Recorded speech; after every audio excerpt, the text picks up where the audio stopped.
In today's video, I'm going to teach you how to import a chart of accounts using a CSV file in QuickBooks Online Accountant.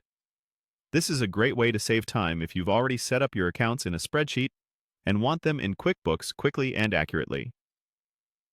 Your chart of accounts is the backbone of your financial reporting, so getting this import right will make your bookkeeping smoother from day one.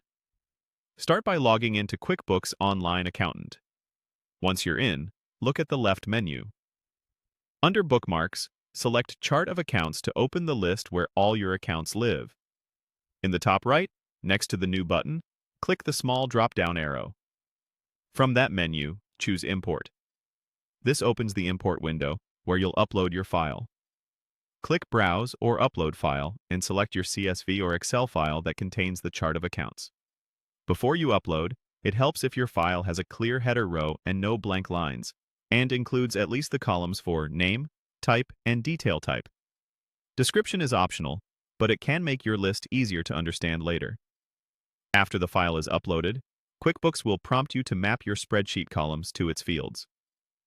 Match name to account name, type to account type, detail type to detail type, and description to description if you included it.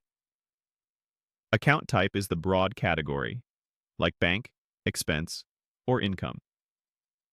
Detail type is the specific classification within that category, which helps QuickBooks group and report your data properly. Take a moment here to confirm these matches are correct. Click Next to continue. QuickBooks will validate your file and flag anything that doesn't look right, such as missing required fields, duplicate names, or mismatched types. If you see errors, note them, cancel or go back, fix your spreadsheet, and re-upload. It's normal to need a quick tweak or two. You'll then see a preview of the accounts that are about to be imported. Review this carefully. Confirm that account names are spelled correctly. The account type and detail type combinations make sense for each account, and any descriptions are accurate and helpful. This is your last chance to catch inconsistencies before they're added to your books. When everything looks good, click Import. QuickBooks will bring those accounts into your chart of accounts. Finally, return to the chart of accounts list and verify that the new accounts appear as expected. Scroll or use the search bar to confirm key accounts are present and categorized correctly. If this video helped, please like, subscribe, and share. Thanks for watching.